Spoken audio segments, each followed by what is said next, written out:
The game we're going to cover here is Grand Siecle. This is an Azure Wish game. As you know, I love Azure Wish. This was... when I first read the little blurb back on Blue Brains, which was Azure Wish's website back in the 90s, I already had Europa Universalis and I think La Révolution Française. I may have had Russia already when I saw this, although I don't think so. I think I got that later. I certainly didn't have La Grande Guerre. I may have had Hispania though, which is I'm kind of iffy about. Anyway, this was one of a couple that I looked at and said, I must have this. This, La Foy Le Glaive, and Scandinavie. Fuck. I just dropped my pipe and made a mess. Were the three that I looked at and said, I must have every single one of these.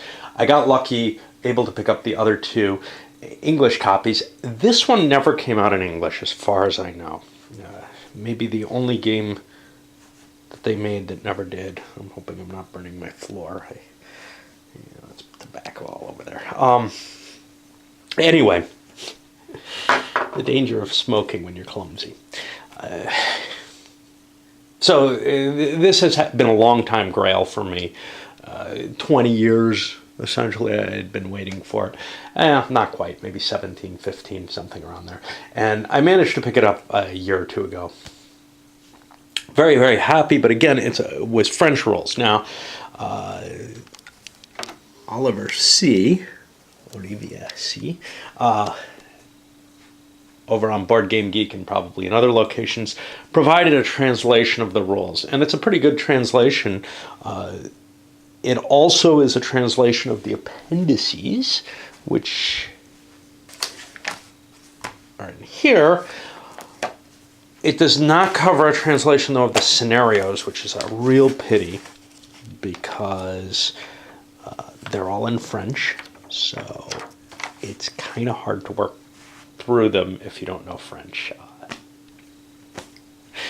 My wife and I kind of worked our way through a couple of the scenario rules here, the general rules for them, the grand scenario, and the first scenario. I'm going to be playing the grand scenario. Now, I have to be kind of able to understand all the scenario rules as I go, but some of them are, it's not going to be clear whether or not special rules take place in them within the grand scenario. We had some difficulty. She speaks and reads French fairly well. I do not. I can read. I can get the gist of a few things. Anyway, the core of this game is Grand Siecle is supposed to be the 18th century. The Grand Century, but it is actually stretches earlier than that. The Grand Campaign is supposed to start in 1700, but there, as they put here, it's possible to play it previous to 1700, and there's a series of rules to handle that. In particular, basically, you have a starting point for the game, and you have a few rules. In this one, the succession rules for Spanish succession become an issue if you're playing it previous to 1700. But I think everything else in the game is just kind of, you follow the main rules to the game and don't worry too much about the starting points in the scenarios. But there are some issues that aren't covered well in here. For example,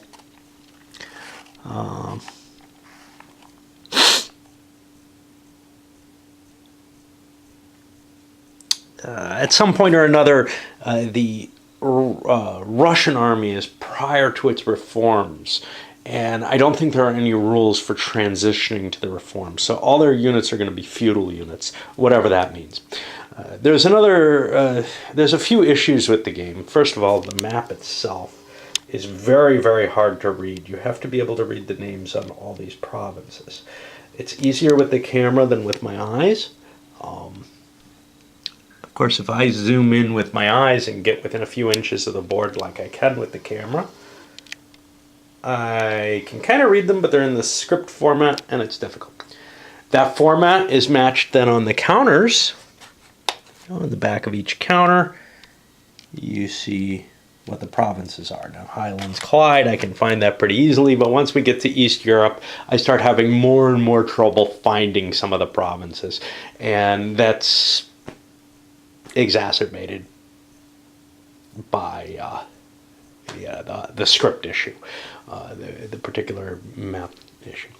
There are also these kind of creepy looking baby pictures in here as the winds. That's kind of an issue for me.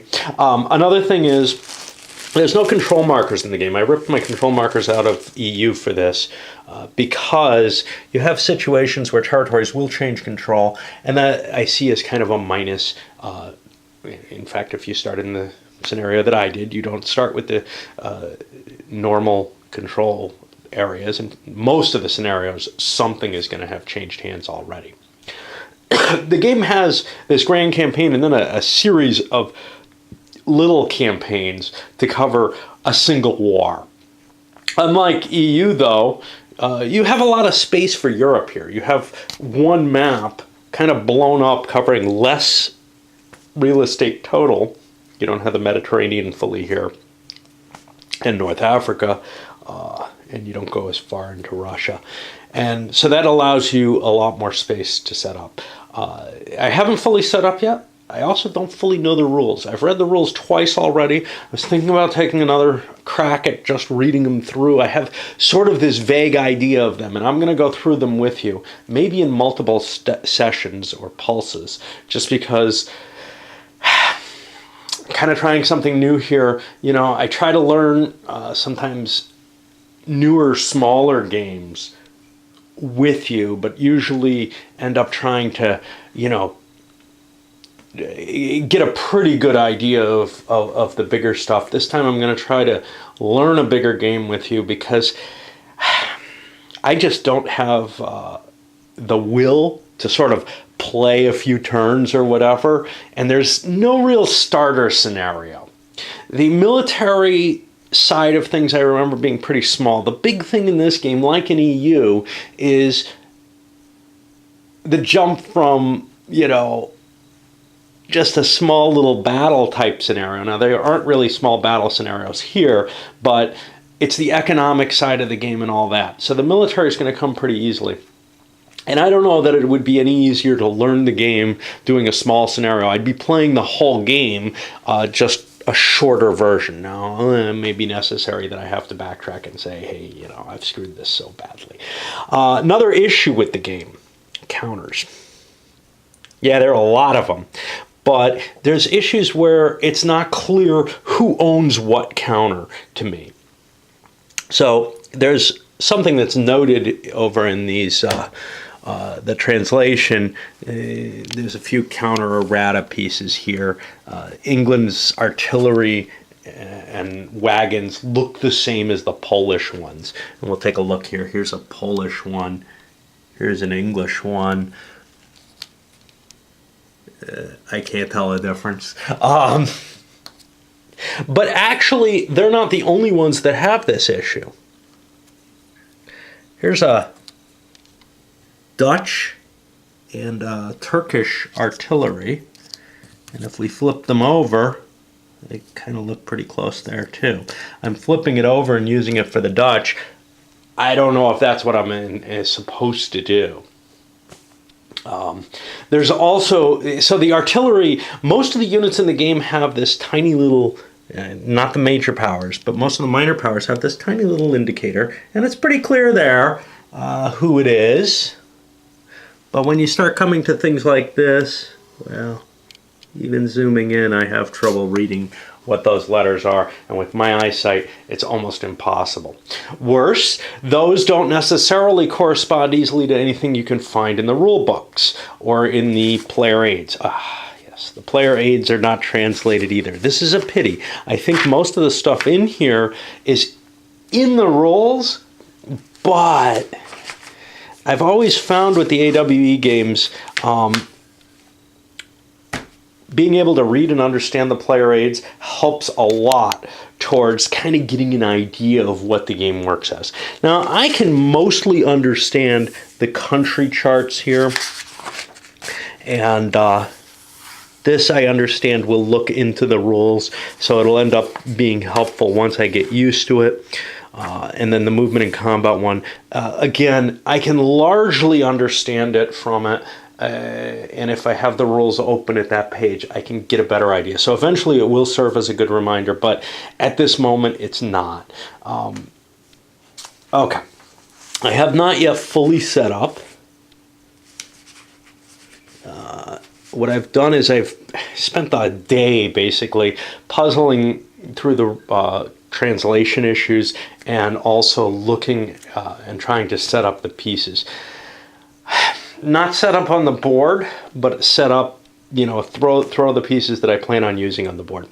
This is a game where the primary victory points are going to be based on your prestige.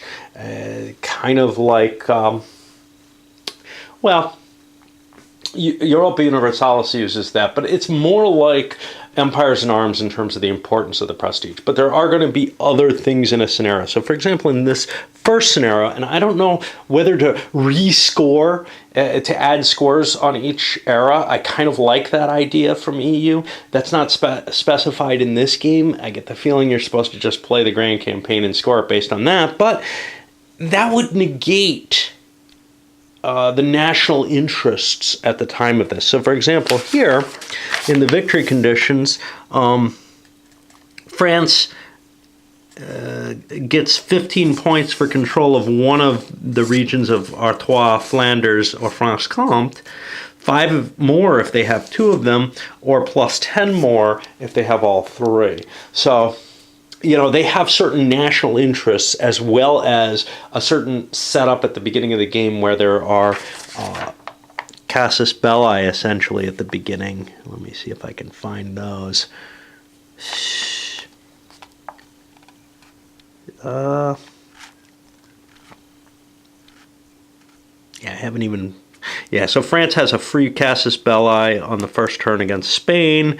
England has one against Holland, and Russia has one against Poland.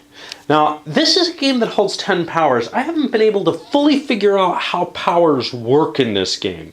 There are 10 major powers in the game. Spain, France, England, Austria, Prussia, Holland, Sweden, Poland, Russia, Turkey. Maybe I left something out. However, the game seems written as though each player has 2 of these powers in up to a 5-player game. But then there are rules for if you have more than 6 players, and then one player takes... I can't even understand the 6-player rules when my wife was here to translate it for me, but essentially one player takes multiple pairs?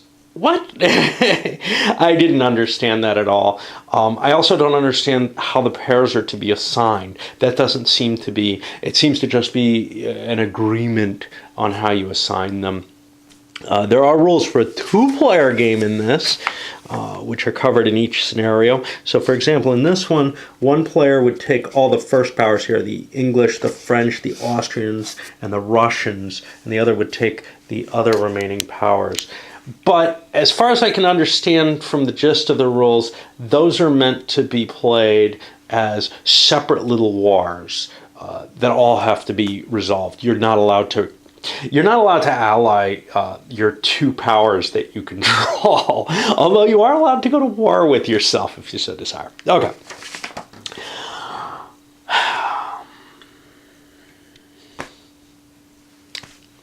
Let us take a look at the rulebook. And it's about 50 pages, the translation here.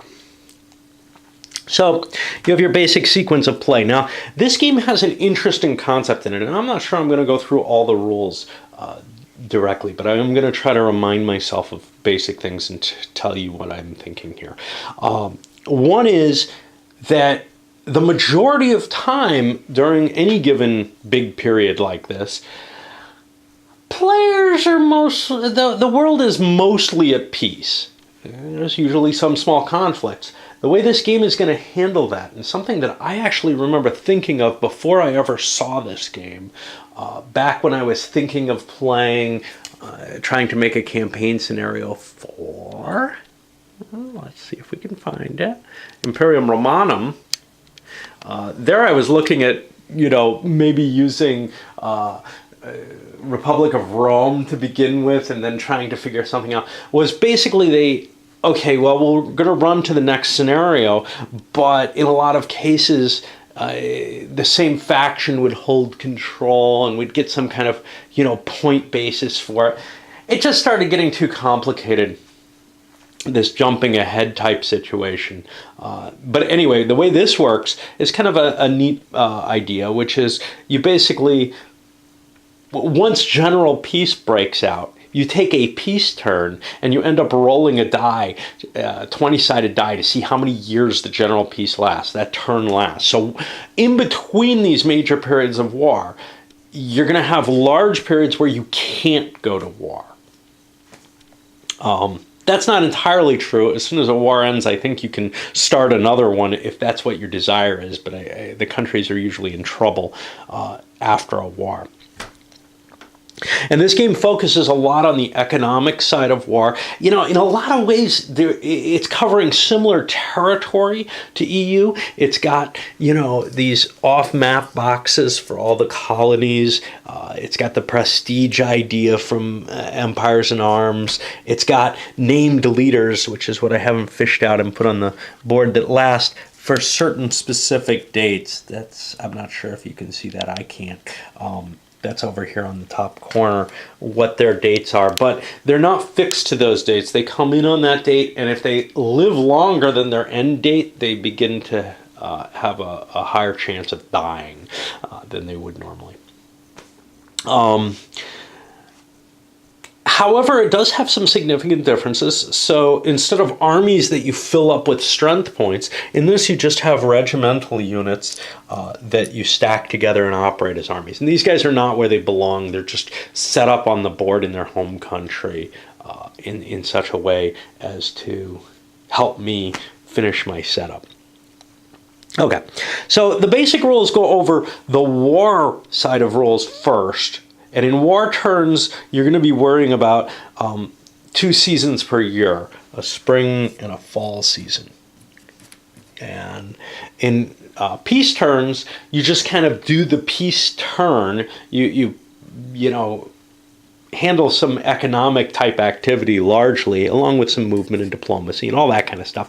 But you're not going to be engaging each other during those. So unlike EU, you don't have every turn's the same. It's just whether or not there's stuff going on. There's this, okay, well, we're just going to fly through, a D20 worth of years with just 1 turn's worth of actions. And that works out okay in this because unlike EU, you're not worried about developing colonies and such, although you are worried about developing your shipping, your mercantile shipping. That seems to be a major part of the game. That's these little ships, as opposed to these, which are your military ships. All right. What is an AWE game without some sort of random events? Well, unlike EU, this is not going to be an event-driven game in the sense of EU kind of gives you a series of 3 events a turn that really kind of drive the motion of the game. So things like the Spanish Succession War are just a special case of the events. Here, the Spanish Succession War is a special rule all to itself. Now, the expense is the same in terms of learning the rules. It's just, it doesn't generate it through the event system. The event system here is these little chits. You have a couple of different kinds of events, these little black-sided ones. Tell you something like this must be some kind of railroad. No, I don't know. I think it's an admiral. And it allows you to play it to get the effect of that event at your choice. But if they have the little AWE sun on it, they're a public event and they get turned up as soon as you draw it and revealed. Now, if you're playing more than one country as a player, you still only get one event as the player. And as far as I can tell, those get distributed between your countries in an alternating fashion. All right, commercial phase. I can't say a whole hell of a lot about this until we get to the rules of that because I don't remember it much. But essentially, you're going to be using your merchant fleets to try to pull money from overseas locations. Diplomacy, it's not entirely free in this game. We'll look at it.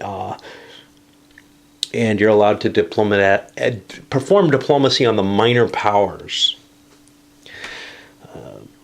Political phase, damned if I know what that does. Royal phase, I assume that's when your king dies or whatever. You don't roll up a king like you do in EU. You have some historical kings who are going to be better than your non-historical kings, or at least provide you with some bonuses that your non-historical king does not.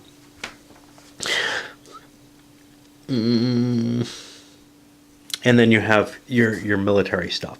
And then in the fall, you cut a lot of this out. You go to diplomacy and then the military stuff. Then you go to a life phase where you check to see if leaders survive. And then a victory point phase where you, I guess, accumulate victory points based on your prestige. Now in peace, things are a little different. The biggest difference is there's no, there is a military phase. I wonder what that's for. You roll to see how long things go. You can pacify rebellions and such not. And otherwise. All right. Let's start looking through some of the basics of the rules. Again, I've read through this a couple of times, but the big thing is I'm having trouble setting it up. I don't know if minors start on the board and stuff like that. And I don't know if I'm going to find that here, but okay. So prestige is your main point source of victory points. It starts at 15, ranges between 0 and 20. The counters had a failure to put the little plus 10 on there. So I put it on there. That works fine for everything except the Prussians, where, well, you can read it if you look real close. All right. You can never take an action that'll drop your prestige to level 5 or less unless it's through negotiating a peace. Now that I think was a... No. The refusal, yeah. There's an optional rule to keep total wars from happening. A suggested errata by the translator. Minimum prestige is 1. If your prestige hits 0, you go through an internal crisis. You draw your events. There's secret if they're black. Whenever you play an event, though, you designate a target power for the event, and you have to roll a die. And there's going to be, in the event charts, a chance that it'll succeed. This is very much like Russia.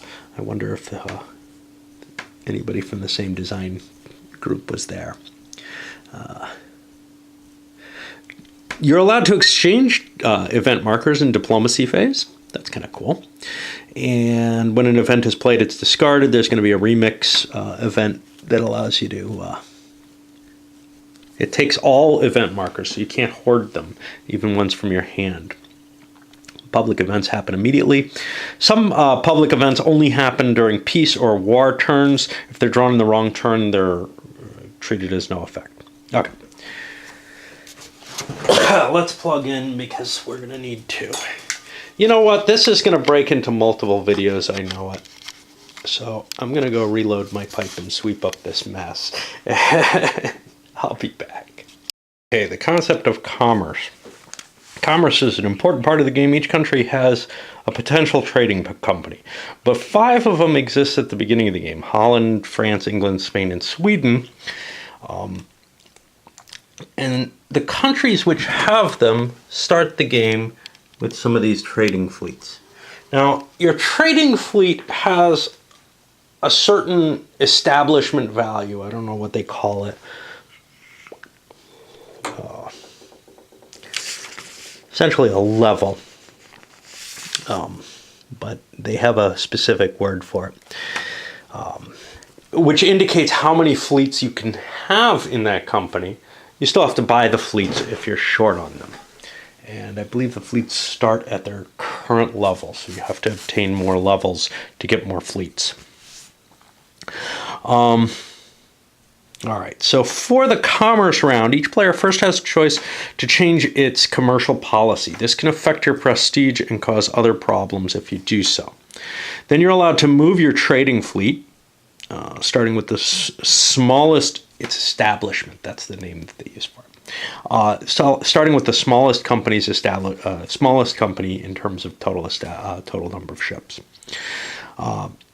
Now, after each one moves in any contested resource ports, and resource ports are these spaces linked to, so for example, Genoa is a resource port providing, I think, oh no, that's Toulon, with the line there, providing cereal, as is Naples, and we have a number of different commodity types, ranging iron, sugar, gold. We have iron somewhere up in the north. Art. And we got these little lines going back to say what's there. Just a bunch of different types of commodities. Manufacturing is a commodity in this game.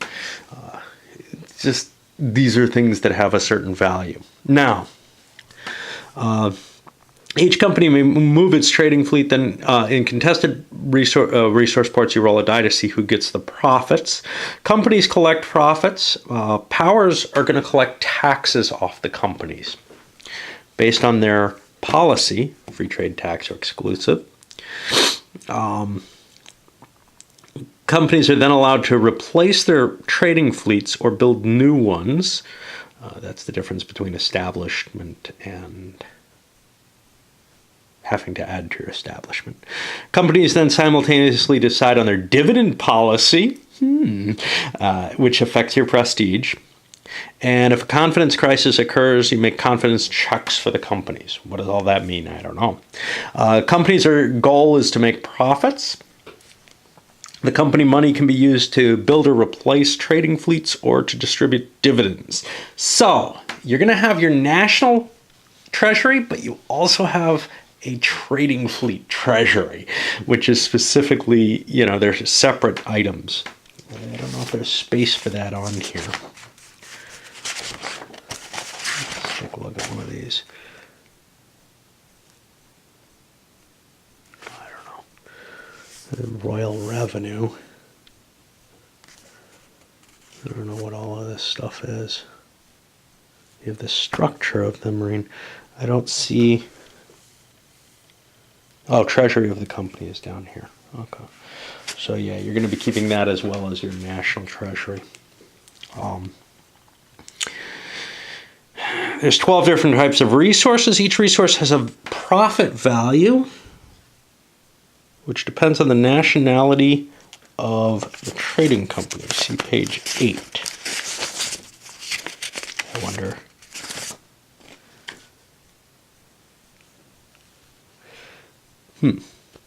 That does not seem to have made it to page 8. This is why I despise living rules.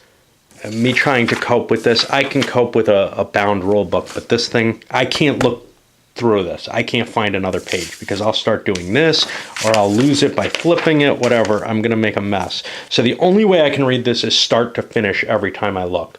That's my problem with unbound rules. Why I can't, it's just this huge extra tax. I'd rather play a game wrong than have a rule book like this. But this is all I've got for this, and it's what I have to live with. And no, if I put it in into a binder or something, it doesn't really help. I still don't have the ability to page through it the way I would a normal rule book. So somewhere or another, it's going to tell me what the values are. I don't know where. I guess I'll page through this way.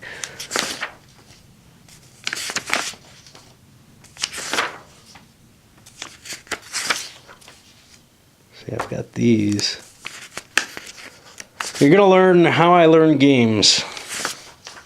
Yeah, I don't see it. Maybe it's page 8 of the annexes. See table page. Let's look in the original rules, although I have no real reason to believe that that's going to be more specific, more effective. Here it is. Okay, on page 8. And what we have is what each nationality will get if it produces that. Now, why is this not in the rule book?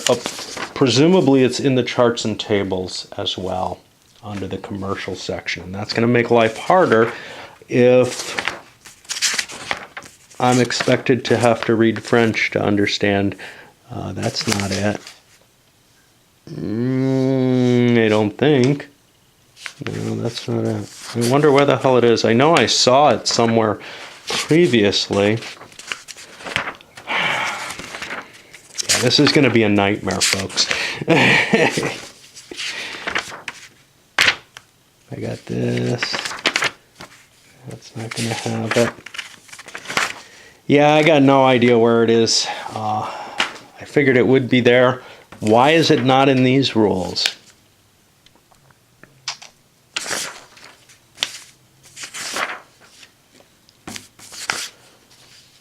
What is page 8 on these? I know I've seen this, so why am I not?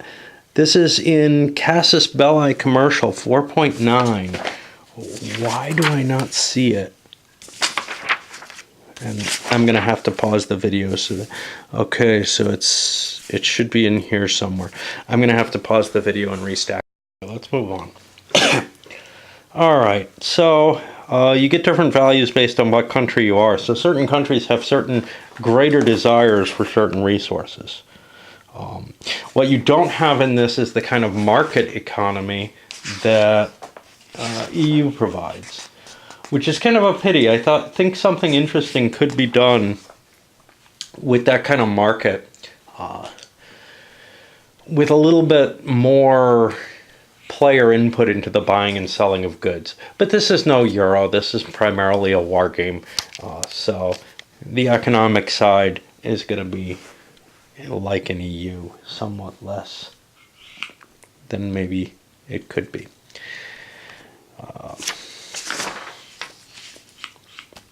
You're allowed to have 6 trading fleets can be stacked at any given merchant port, and no more than 4 by any single company.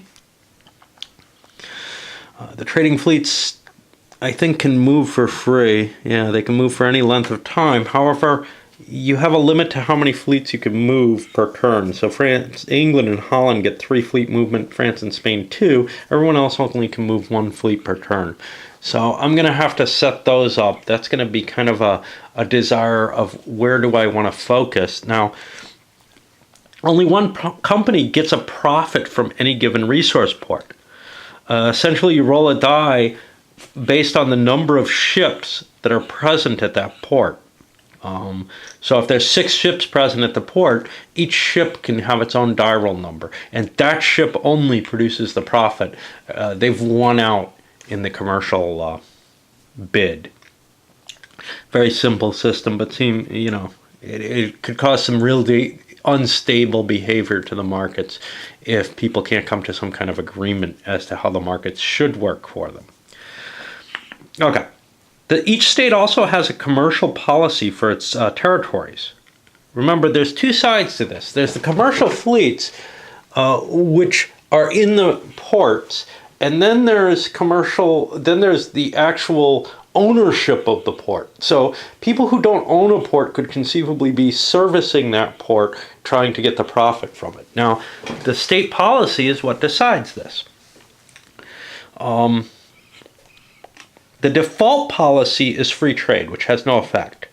But there's 2 other policies, which are taxation and exclusives. For taxation, each controlled resource port gives the player a £1, franc, whatever, dollar, whether it's national or colonial. Now, you can only do this colonial if you control the entire set of colors. So for example, here in Africa, there's 3 different players who own territories in Africa at the beginning of the game. So they're going to get the bonus from, nobody's going to get the taxation bonus here.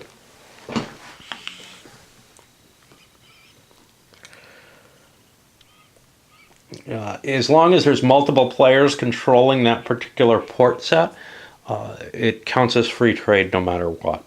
You can't do anything special there.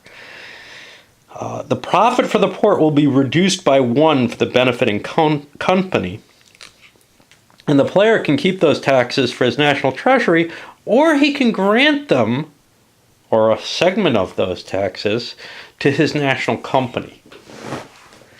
Interesting concept there. So you can favor your own company.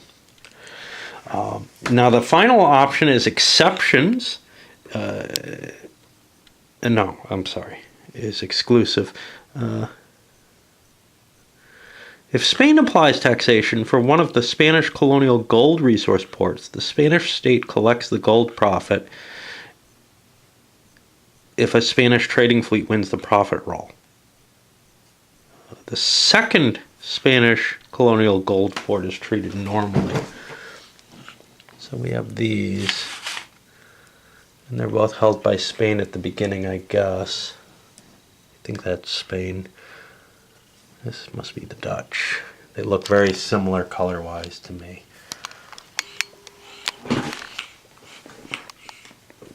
Okay, let's see what that says. So if they have, if they're doing taxation, they're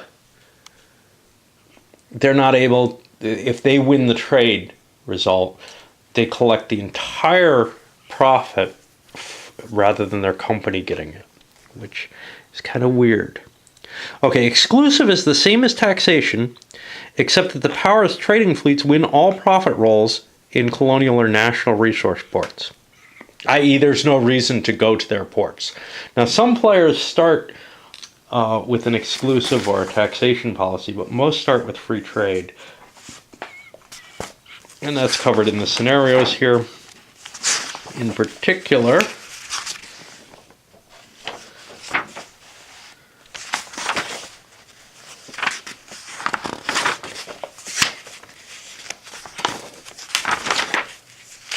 much easier when I have this. I can just flip through the rules even if I can't read the language it's in. In particular, Spain has exclusive and Poland has libre exchange, which I guess is taxation.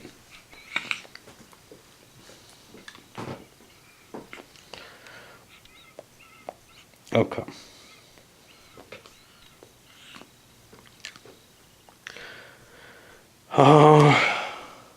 Oh wait, no, the others have choice? I don't know what schwa is. I'll have to ask my wife. Okay.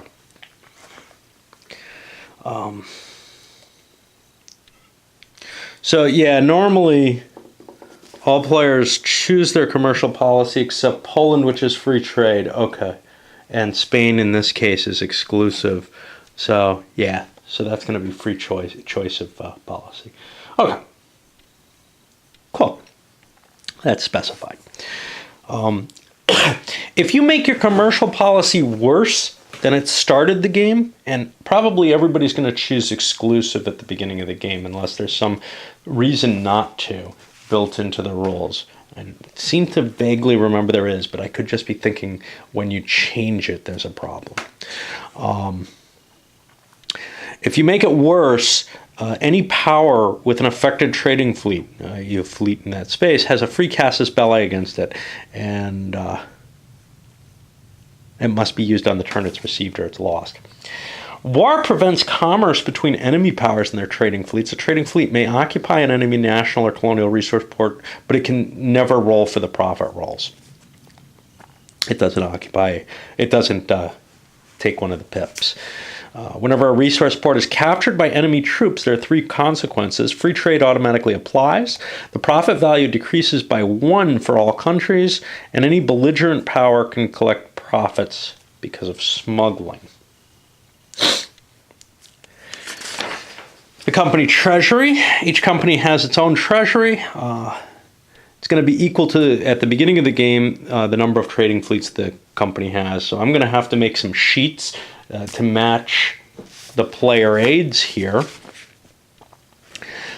At least to keep track of things like income and taxation and debt indebtedness, because public indebtedness is sort of a factor of this game in a way it's not in EU. In EU, debt is something you sort of choose to take on to do things, or you end up owing money due to a peace settlement or something and have to take out a debt.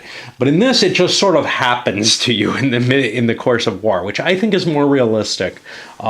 Countries couldn't really control how in debt they were getting. So there's something kind of cool about that. Anyway, let's keep going here. You're allowed to replace any lost trading fleets. It's going to cost you £3 each. And it's showed up face down in a national or colonial coastal region. It'll be turned face up again during your next turn's commercial phase. So you have a turn, whether that's a war or a peace turn, doesn't really matter. How long it is depends on a die roll there, right? So that can feel kind of funny, but the company also has a structure, which is the maximum number of fleets it can have. If you want to build a trading fleet beyond your current structure, it costs you £5. I'm going to just use pounds for this because that's just what I tend to read it, but it may mean francs or something else. And rolls 2 dice. You have to roll a 5 or a 6. So the 2 dice are going to be a yellow and a red die. A 5 or a 6 on the yellow die, or the red die strictly lower than the yellow die roll. This sounds like Age of Renaissance type rules here. If the power has a navy minister, okay, so some of the characters in here are ministers. Let's see. Like this guy has a G and an M. That's like a general. No, I don't remember what that is. Maybe governor or something like that. Anyway, those cover the different ministries, those letters. I don't know how exactly they align. We'll get to that when we get to the personalities. But you can, some of your generals can have ministerial abilities as well as whatever military ability they have. Okay. You can only make, it's probably the M. You can only make one such attempt to raise your structure per turn. If you're successful, you go up by 1, and you get a new trading fleet. Fleet? I don't know. And again, face down. Then you have to declare whether or not you're paying dividends. If you do pay dividends, your company loses that cash. But that can cause prestige to accrue for the owning player. Each player secretly writes down how much dividend he wants to apply, and then the amounts are simultaneously revealed.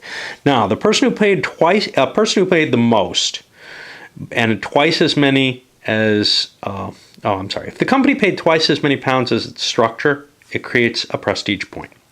If it paid no dividend, it reduces it by 1. If it paid more than all other companies, or paid more than a company with more total operational trading fleets in play, it gets a bonus. And if it paid less than a company with less operational trading fleets, it loses a prestige point. So prestige is how you win the game. Saving up company treasury, though, can help you improve your overall standing and how much money you can produce. The adjustments are cumulative, but C and D can only affect it by 1 each. If a company pays less dividends than its structure, or if it undergoes a high competition, what's that? We'll get to that in a moment. It's right down here. It must make a confidence check. You roll a die, modify it by +1 if there was no dividend paid, and +1 if there's a high competition occurring. If you roll a 6 or more, the company's structure goes down by 1 and one of their trading fleets is destroyed. A high competition can be declared by any company with a structure of 8 or more. The company must pay a dividend equal to or more than 3 times its structure. And then all companies suffer a confidence crisis unless they also paid a 3 times dividend. They can protect themselves from this even if they don't have the structure requirement there. So even a small company can keep itself safe. Diplomacy, players are allowed to chit-chat, and there isn't a lot here. There doesn't seem to be any real limitation to diplomacy here. We'll see how alliances and such happen. That's going to be the political phase rather than this. And this has a number of different aspects. Let's hit them. Okay. If you have an E on your counter, you have a foreign minister. And E2 is a double foreign minister. Some of these ministers are also leaders. There's an appendix. A foreign minister gives certain advantages for political actions, gives a bonus of +1 when rolling for control of minor countries. And ministers are going to have to check to see if they live. The Navy minister is the M, maire. They decrease the risk of a peasant reaction if you're recruiting navies, and they make fleet construction easier. 4.13. Well, we've passed 4.13, and I don't remember anything about fleet construction. The red die is automatically successful. So you only roll the yellow die. What does that mean? I think this must be an and then. So a Navy minister is almost necessary because the yellow die has to be a 5 or a 6 to succeed. I thought it was an or the way it's written. Okay. A G is a war minister, general, something like that. They're going to decrease the risk of a peasant reaction during ground recruitment. Okay. You can make alliances between players.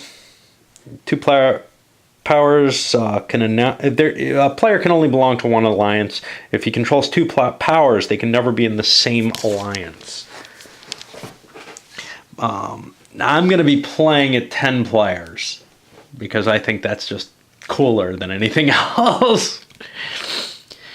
An alliance is created when 2 powers announce their common intention to be allied. Each of them gains a prestige point. Other players can join an existing alliance if all powers agree. Powers can agree to join only if it's on conditions, such as somebody else is joining. If you're in an alliance, you can't declare war on each other, with the exception of a broken alliance. Down here. If you enter a war, any power allied with it may freely declare war on the opposite side in the same turn. You don't have to roll a die. You can also enter the war on a later turn, but this won't be automatic. During war, allied players and their minor allies can combine their armies and their squadrons and move through allied territory. During peace, they may cede or exchange territories amongst them. If a power does not respond to a call to allies, that's a separate roll. So you can enter a war without being called, but if you are called, then you're required to either enter it or leave the alliance and lose 3 prestige. If you leave an alliance, your armies and squadrons must leave the national territory of allies within 2 turns. As long as a power has troops on a former ally's territory, it may not declare war on him unless it chooses to eliminate its units. Some political decisions affecting an alliance must be adopted by a simple majority. Peace propositions, negotiations, peace acceptance. Each ally has 1 vote plus the value of its current foreign minister. If a power doesn't abide by the decision of the alliance, there's a political crisis within the alliance. All members lose 2 prestige. If 2 or more powers are at war with the same power, they take their turns in the same turn, but their armies and fleets can't combine. So they're not allied, but they operate at the same time. Now, there's a discussion in here that says 3-sided wars are impossible. I'm not sure I understand it except to just say that they are. The explanation of why they are within the rules doesn't seem to make sense to me, but okay.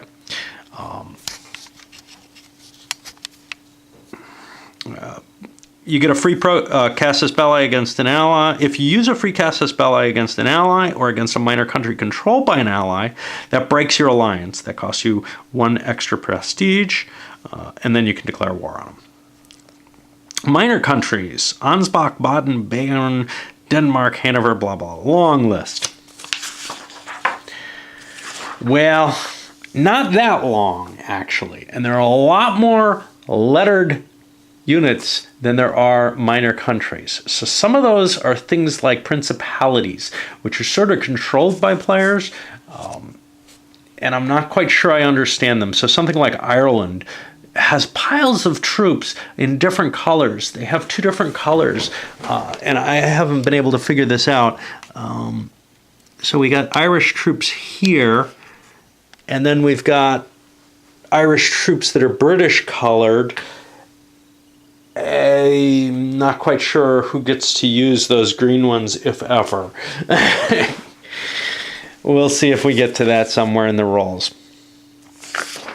These countries are usually neutral, but major powers can attempt to take control of them. Now, at the beginning of the game, there are certain powers that are assigned minors. I don't know whether or not the troops are set up, though. And we'll see if that happens. If a major power controls a minor country, it's termed its protector.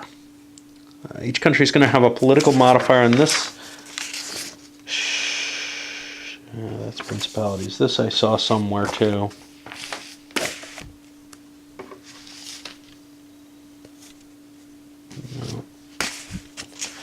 It would have been in the rules if it's there. I don't know where it is.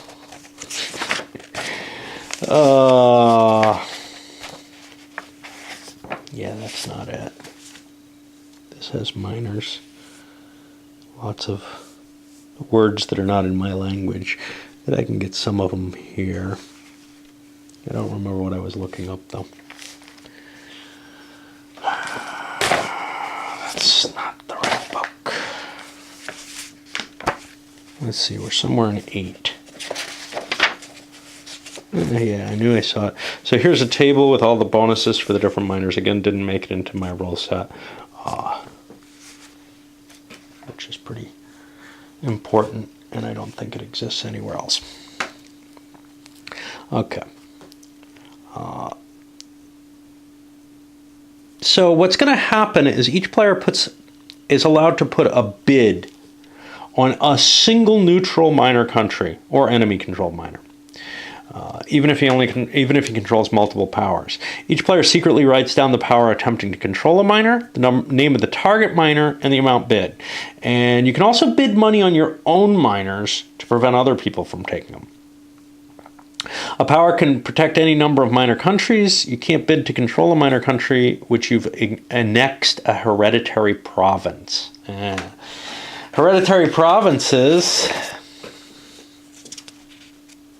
are marked here, and you can clearly see there's lots of dots. It's like a pox on these countries. Unfortunately, it should probably be colored or something, but it isn't. And I think these are only the major power hereditary things. There's a whole list of these somewhere or another. Hopefully I can find that. Player principalities, disputed regions. I don't see hereditary. It's somewhere. Yeah.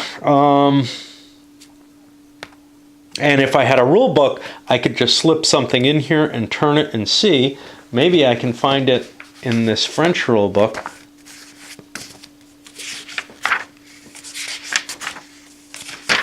It's probably actually in the annexes, if it's anywhere. I can't cope. Those are also included in here, except not the scenarios. Okay, so during wartime, you can't bid on countries that are at war, except under the provisions of an event alliance. When all players are ready, they disclose their bid amounts. Then a control check takes place in each target country in favor of the power which bid the largest amount. In case of ties, you see some appendix. Any money bid by the controlling power is doubled for this purpose, though. So it's not like the person who has the allies has to continually supply them with a huge amount of money, but you do have to keep flowing money their way, or else somebody will strip them away from you if they really want them. Too bad Sweden's not a minor, because that would make the most sense for them. If the highest bidder is not the controlling power, it rolls 2 dice. National modifiers apply. It tells you, see page 12 of the actual rules. A +1 modifier applies if it has a foreign minister, whether it's a double minister or not. If the minor country is neutral, the bidding power becomes its new protector on a roll of 10 or more, otherwise no effect. If it's already controlled, you subtract the national modifier of the controlling country and any foreign minister bonus from that country, and you have to get a result of 10 through 12 to make it neutral, or 13 or more to become the new protector of that country. Again, there's nowhere to keep track of what countries you have allied to you. I may just pull the units of that country and put them somewhere near the country that they're aligned with to help remind me. You could also write it down or something. When you control a minor country, you become its protector. You gain a PP. You lose one if you lose control of a minor country through this means or many others. If you declare war on a controlled minor country, its protector is automatically at war without any loss of prestige itself. A controlling power may not declare war on its own controlled minor countries, nor on its allies' minors. You cannot voluntarily lose control of a controlled minor country. You can only lose it if another player takes it from you, if an alliance random event comes up, if it returns to neutrality during general peace, if it's conquered. If the minor country is at peace, the controlling power gets free passage for its armies in all regions of the minor country. It may not end its movement in the minor country's territory, however. Squadrons can also stop at the minor country's military ports. If it's at war, both sides in the war can move through it and engage in it, etc. So this is an interesting situation. Kind of EU has this too, which is your minors may not be involved in a war, yet you can use them as kind of buffer states and attack through them. We'll see if there's any cost to the enemy trying to bring them into the war for free. I doubt it. I doubt that there's any specifics about it. When a power enters the war, its controlled minor countries are checked. On a 4 through 6, the minor country enters the war with its protector. On a 1 through 3, it remains neutral. There's a +1 if you have a foreign minister. The same roll is made if a power at war gains control of a neutral minor power. So you don't really control whether or not the minor is going to come into the war. You don't call them in. They either enter or don't. If they don't enter the war, the controlling player cannot attempt to request again. May attempt to request again by attempting a control roll on the minor country. This will count as the player's action for the turn, and if they get a successful control attempt, they get to roll again. A failed control attempt in this case means nothing. They don't lose control of the country. If a minor enters a war with a controlling power, it's a minor ally. If a minor is declared war on, it becomes a minor ally of its controlling power, and its protector is now moving its forces as if they're their own. A minor ally is part of the protector's alliance. However, it'll leave the alliance as soon as its protector is no longer at war. If the protector is at war again, it can roll for minor country intervention again. A minor ally gets all its units except from annexed provinces. So this is something I didn't really go into. Each of these units has a specific province attached to it. If you control that province, you can build the unit.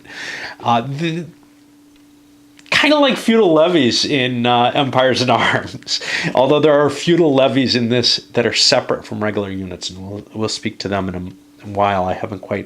I've forgotten what they do, how they work. But yeah, if you lose territories, you lose the units associated with that territory. So your manpower does affect how many troops you can have. Money is also a factor in raising troops. So it all kind of works together in an interesting and different way.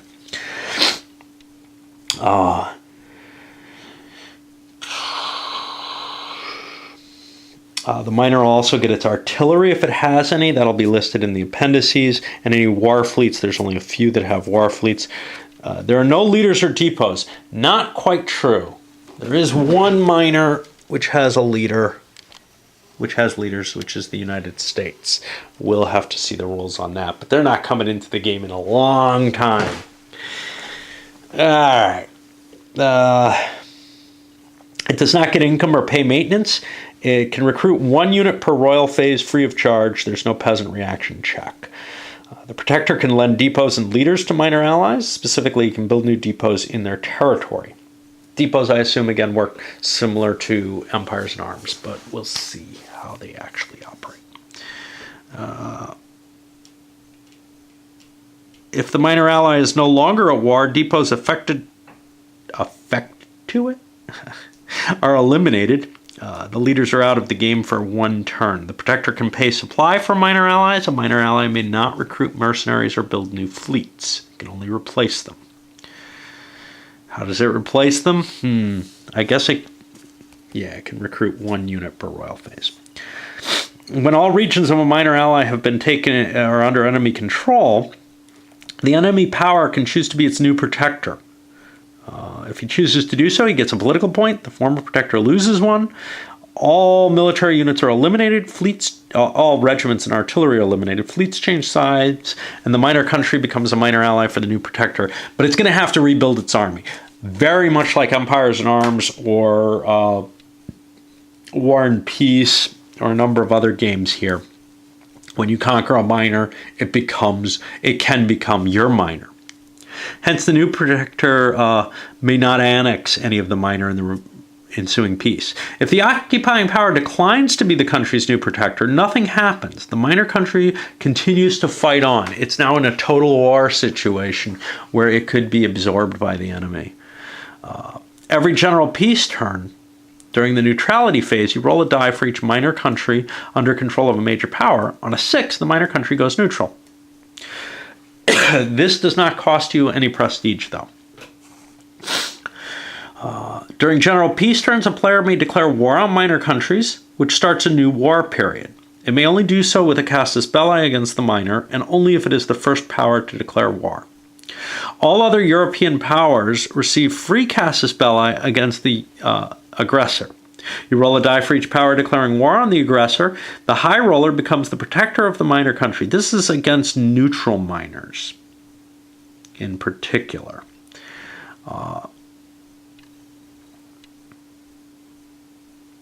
And they gain a PP, apply national modifiers, and add +1 if foreign minister. So it's really dangerous. This is not a game where you probably want to hunt out the minors unless you can work it out diplomatically that it's okay to do so. A lot of games, it's, okay, I'll roll for control of the minor and then I'll support it. Here, you have to declare war first, and then you see if you get it. Okay, but what happens if nobody helps? The country surrenders. The aggressor must accept the surrender and may annex 1 non-capital region in the minor country. If the country is a principality or has only 1 region, however, or if the aggressor is Turkey, the minor is entirely annexed. It ceases to exist. All powers lose 2 PP in this case, except the aggressor, but including the aggressor's second power, assuming the player has more than 1 power. War cannot be declared on minor countries during a war turn, and that's listed as official errata. So, I don't know to what level that is, but I'm going with these rules because they're all I have. Existence of minor countries. A minor can disappear from the game, but then it can show back up in a peace treaty imposed on its conqueror. New minor countries can appear through random events. That may explain some of the things like Ireland there. Rome and Switzerland may never voluntarily enter a war when their protector enters the war. All units of all countries may freely move through the neutral papal states, which is a 2-province area, but they may not stop there. Switzerland is impassable while neutral, and there's going to be more details in the appendices on each of these. Ansbach. Austria is automatically the protector of Ansbach, but Ansbach will never become a minor ally unless an army enemy to Austria enters a region of the Holy Roman Empire. You make a war check during the next political phase as long as this situation exists. All right, that's minors. Now there's something similar, principalities. Principalities are larger groupings, things like Hungary or the Ukraine. I think the Ukraine is one. Lithuania is certainly one. Ireland is one. Here's our list of these. The Ukraine is not. Principalities can be independent or player-owned. Player principalities may be either national or non-national. A principality counts as one region for annexation, so you can take all of Hungary at once. By the way, Hungary at the beginning of the game is split. Turkey owns everything except this one province up here at this point. Remember, the Turks have advanced into Hungary, and Austria hasn't yet retaken it at this stage in history. All disputed regions except the Horde may be annexed separately without a peace treaty by the provision of Rule 10.1, which is you just have to occupy it for 2 seasons. These are disputed regions.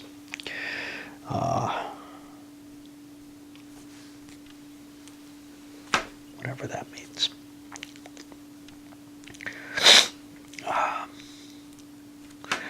So, the player-controlled principalities are noted here, and certain provinces within them are disputed, which means they can swing hands by the players who dispute them. So, for example, what do we have here? Let's look for some of the Polish, some of the Hungarian provinces, Banat, Transylvania, etc. Turkey and Austria, they just can capture them. They don't have to.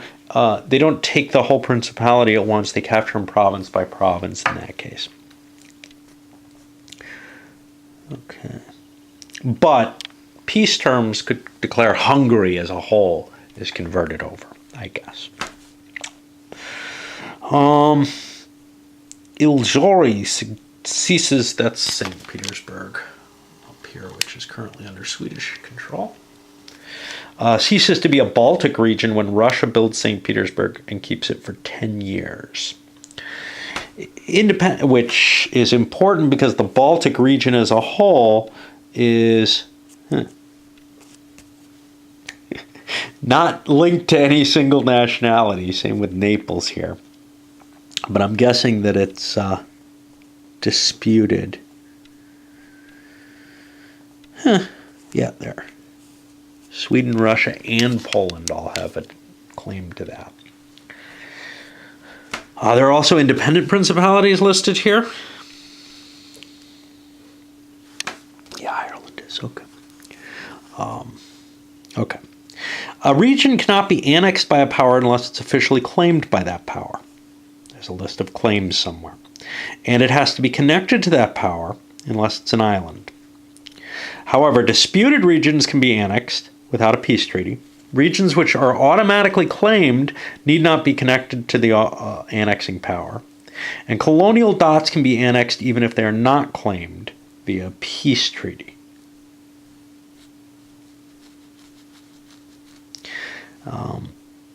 This is important because remember when we were talking about minors being absorbed? Well, you can't just grab territory off the minors unless you have some claim to it.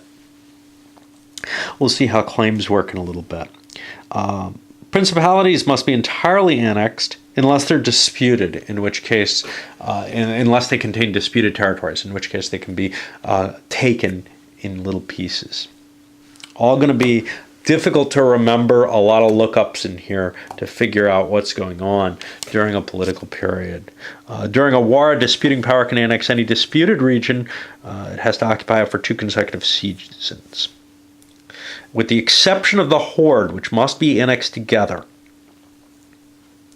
When a disputed region is annexed this way, its regiments are eliminated and may be recruited by the annexing player. Important factor. And damned if I know what's up here because I've got Hungarian troops. I don't know who has them. So there's Hungarian troops that are white that appear to be Austrian. I think they can switch sides. But then there's this, which is kind of yellow. It looks like it's Spanish. I think none of that matters. I think in the end, whoever owns the territory can actually build the troops. So I may have to shift some of my Turkish. I may shift over to actually having some Austrian colored units under their control, simply because I'd rather have those than units that are down here in Syria or something that are really hard to get to the front if there's a war.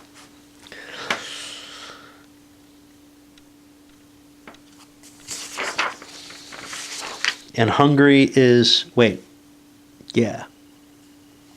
Hungary is a disputed region.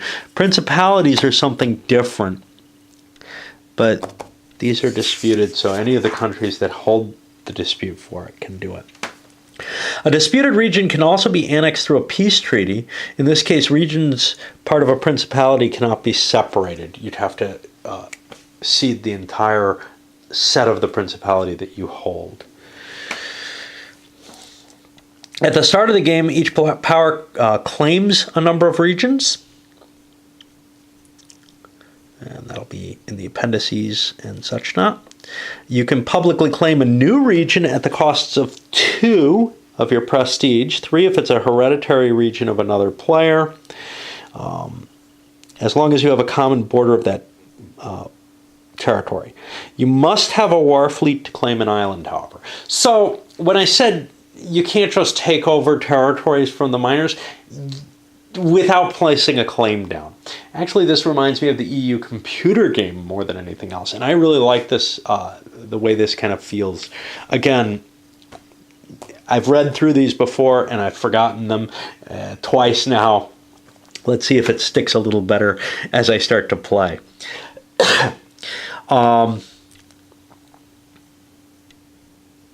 A power automatically has claim to any region it's lost during the course of the game and to any region that it has a dispute for.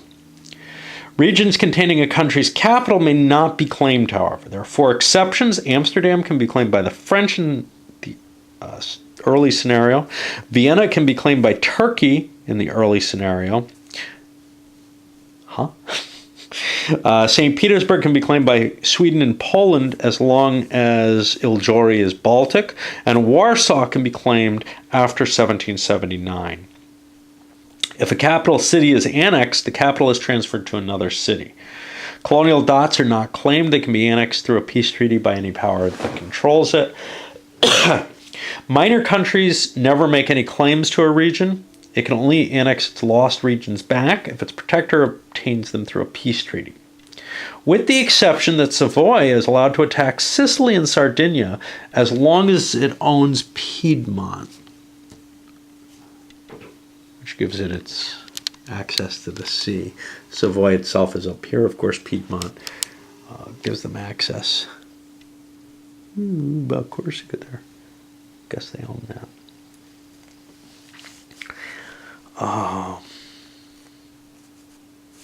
Where are we? Principality is considered one region for this rule. Claiming a principality only costs 2 PPs, regardless of the number of regions that it has, and you can annex it entirely. There are off-map regions. They can't, like, that's these tracks here. They can't be claimed or annexed by anyone.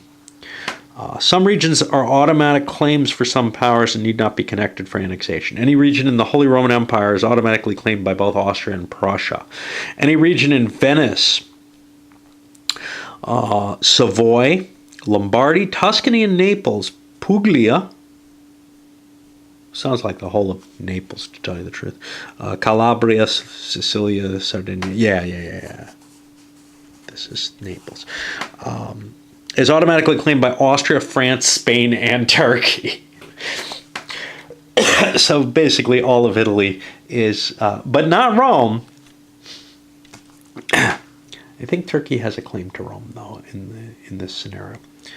At the start of so here's what's weird, is these don't expire, the things that are at the beginning. So let's see. At the start of the political phase, a power may voluntarily announce that it ceases to claim a region. It loses a PP for doing so, and it can never cease to claim hereditary provinces, disputed regions, and automatic claims.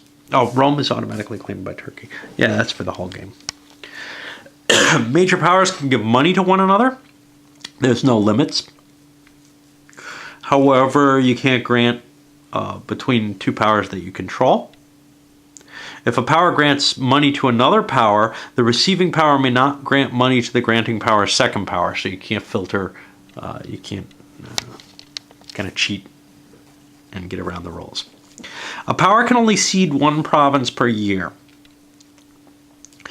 A power may cede one non-hereditary region to an ally, provided they're both at peace. It loses 3 prestige, and a peasant reaction check is made in the ceding power. Peasant incidents occur if the red die is greater than the yellow die.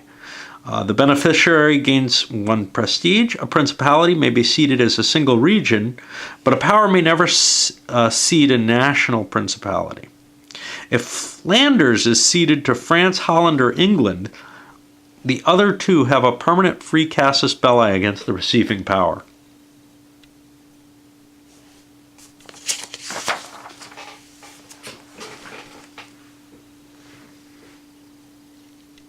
If 2 powers cede a province to each other, the effects are cumulative. They're both going to have peasant checks, and each power loses 2 PPs. Okay, the peace demands look like we're going to do that, and then we're going to call this video, geez, this video has been long anyway, we're going to call this video the end and go to another one.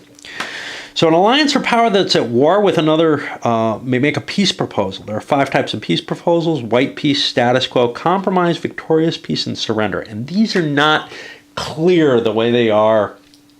EIA has like 3 levels of peace. EU has several levels of peace, but one is clearly better than the previous ones. Here it's not so clear. Peace proposals are made by each alliance or power in turn during the peace proposal segment, in order of decreasing prestige. Each power or alliance may only propose 1 peace to each power or alliance with which it's at war.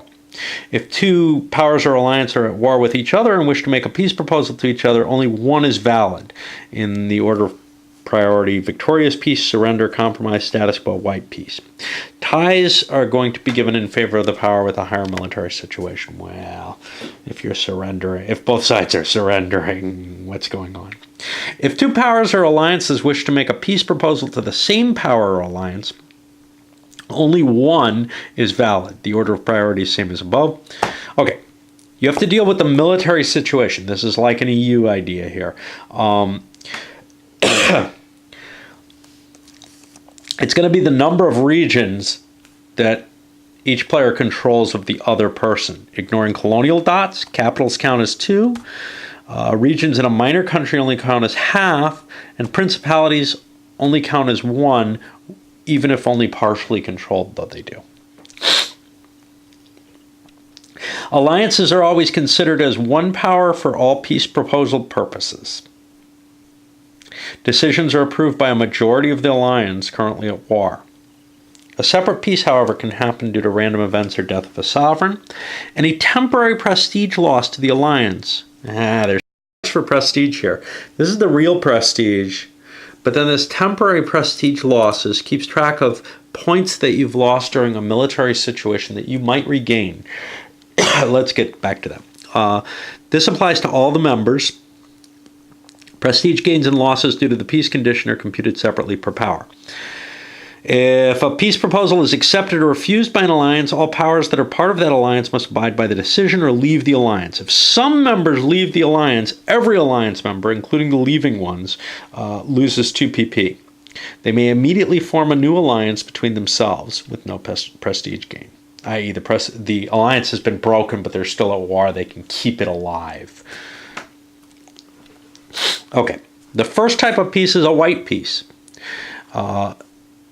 One power or alliance announces the white peace.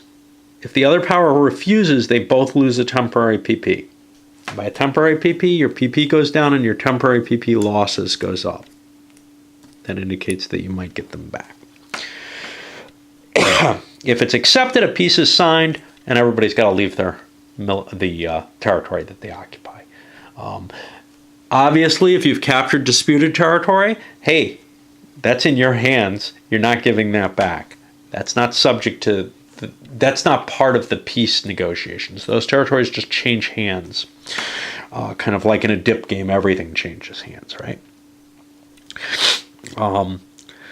Okay, status quo. Hey, why is this not white peace? Powers or Alliance A announces status quo and designates one region it wishes to annex. If Power Alliance B refuses, they both lose 2 temporary PP and the war goes on. If B accepts, it may then designate one region of A that it wishes to annex.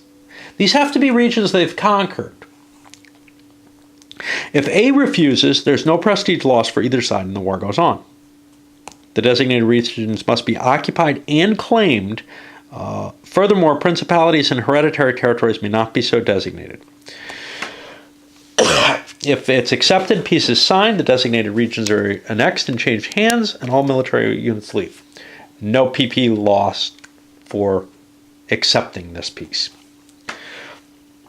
Compromise. A announces a compromise and makes one peace demand. Not just an annexation, a peace demand. We'll get to those in a moment. If B refuses, A and B each lose 3 temporary PP. However, if the military situation is better by A or by one side than the other, it shifts. Instead of 3 each, it goes to 2 temporary PP lost by the better side and 4 by the weaker side. This is much more than a Chinese menu. This is like doing complicated tax stuff. Okay. And the war goes on. So if B refuses. If B accepts, it's allowed to make a peace demand. Then if A refuses that peace demand, neither side loses prestige and the war goes on. If it's accepted, peace is signed. A must grant a second peace demand to B, and B must grant a second peace demand to A, for a total of 4 peace demands. All 4 take effect immediately. All military units must leave enemy territory. Whoa. So what are peace demands? When an alliance must decide on peace demands, the majority of the members carry the decision. There's 4 different types: territory, prestige, finance, commercial. Well, it doesn't say 4. There are different types: commercial, military, and political. Only one demand of each type may be chosen by a given alliance or power. We'll get into what those specifics are in a little while, but you've got a lot of different things that you can pick. Okay. Victorious peace. Power Alliance A can only propose a victorious peace to B if it controls at least one region in B, and B controls no region in A. Ignore minor countries for this purpose. A announces a victorious peace and makes up to 1 plus the military situation value. Remember the number of territories that they hold, basically. Divided by 2, rounded up, peace demands on B. If B refuses, A and B both lose 3 prestige. But wait.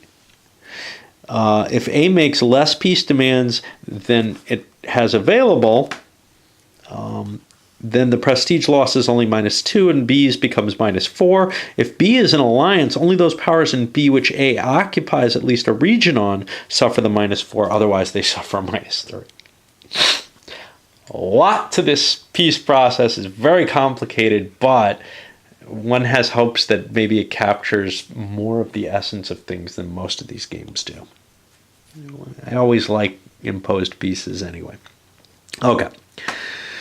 If power B refuses, If the effects are accepted, the peace is signed. All peace demands take effect immediately. All military units must leave enemy territory. A surrender. A can only propose a surrender to B if it controls no region in B, and B controls at least one region in A. A announces a surrender.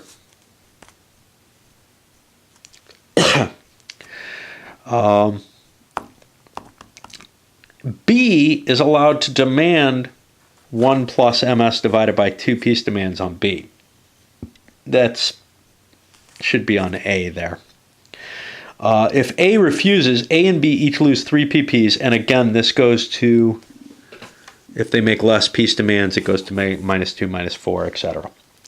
Hereditary regions can be demanded in the victorious and surrender. So basically, either person can initiate the victorious peace or surrender. The other pieces, well, either person can initiate as well, but they're not victories. So by saying a surrender, you're essentially causing a victorious peace, but you get to initiate it as the loser, because I'm assuming you're the loser. When a peace is refused, A and B lose temporary PP, which will be recovered after the peace treaty. If following a peace proposal, an alliance suffers a political crisis, only those members of the alliance which refuse the peace proposal suffer the prestige loss. PP losses and gains are usually permanent. However, some events cause temporary prestige losses. Declaration of war without a casus belli and peace refusals. You decrease the PP marker on the prestige track and increase the temporary PP marker by the same amount. The temporary PP can't go higher than 10, but the PP marker does continue to go down. You won't get to recover that. Okay, let's go to the peace demands.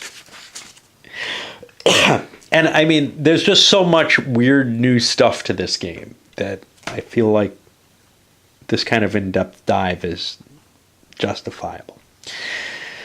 All right. There's 2 degrees to some demands. Remember, there's multiple types. If the demanding power does not specifically choose a major demand, it's going to be considered a normal demand. Territorial.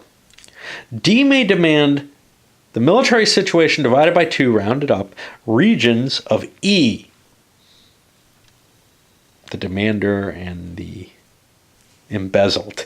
The affected regions are split between the members of Alliance D. Subject to a vote, a political crisis is possible. Yes, you can squabble over what the gains are.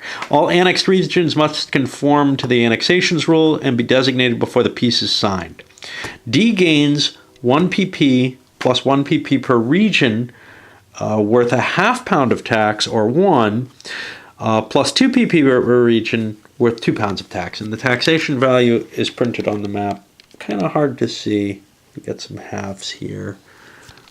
Well, we got some more valuable places. Here's a 2, here's 1s.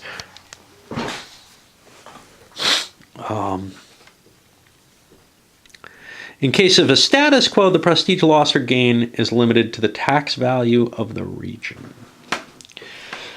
Not sure how that ends up working, but if that was actually necessary to be there, I think it may just follow. Prestige demands. This is a second type. If you take a normal prestige demand, the winning side gets 3 PP, the losing side loses 3. Major, it's a 5-point swing. If E is an alliance, only 1 power and E must take the whole prestige loss. However, the resulting gain may be split among the powers of D.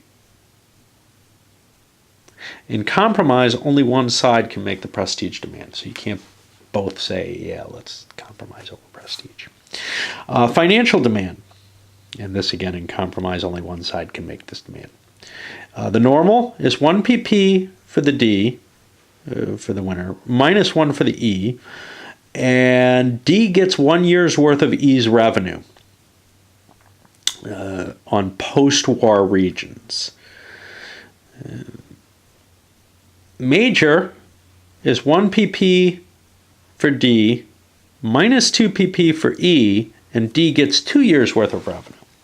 This money is going to be a debt which must be paid within 3 years after the peace treaty, or the debtor power is bankrupt during the royal phase of the 3rd year. If bankruptcy occurs, the debt is paid in full to the creditor. So you can't screw the person out by declaring bankruptcy, by just refusing to pay them. They will get paid, it's just you're going to suffer as well.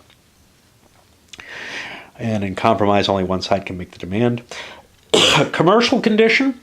D gains 1 pp, E loses 1, and must apply free trade commercial policy at no prestige cost. The free trade policy must be kept for 10 years after the peace unless D ends up declaring war on E. Remember, D is the winner of this condition, the demander. Military demand. D must first choose whether the result will affect regiments or fleets. If D chooses fleets, change regiment into fleet below. The normal. D gains a PP, E loses 2. E must eliminate 1/4 of all their regiments, their choice, and remove up to 1 new fortress. New fortresses are these counters on the map. What are old fortresses?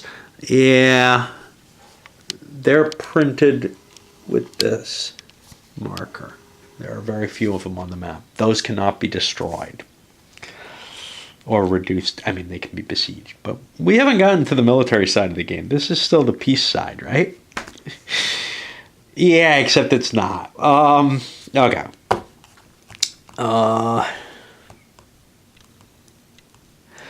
A major, D gains a PP, E loses 3. E must eliminate half of its regiments, E's choice, but cav must be affected in the same proportion as infantry.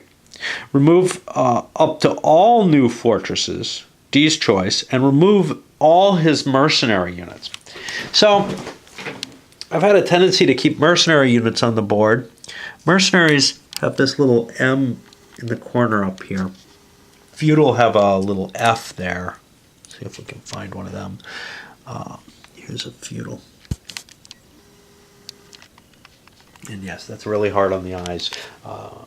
If you're, even before I was old, I had trouble reading stuff like that. You may need a magnifying glass to play this sucker. Or a camera.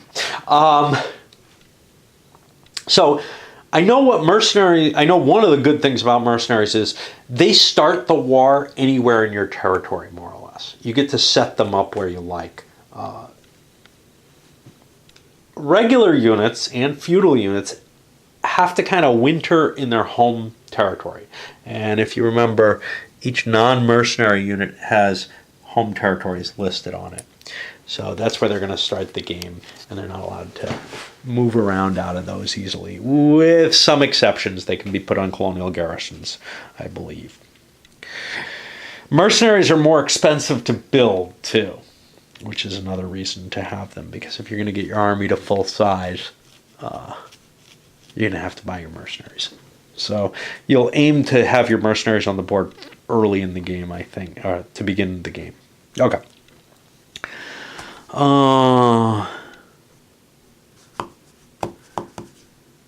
In a compromise, only one side can make the military demand. Political demand. E loses a political point, D gains 1. E must either grant independence to a formerly annexed minor whose capital it holds, or lose control of a minor country. This is the demander's choice. D controls the affected minor country, unless it cannot or will not be its protector, in which case it becomes neutral. E may not roll for political control on the affected minor for the next 10 years. Lots of stuff that's going to be hard to remember. Like in EU, probably going to have to keep a journal of what's going on, what's happened, what effects are in play for certain things. If a player controls 2 powers, they cannot grant demands to each other. When a power is at peace with all its former enemies, it recovers all of its temporary PP. The markers were set to 0. However, the recovery is limited to 10, with the resulting prestige not allowed to go above 15. So, a couple of factors to where that temporary is not an absolute recovery.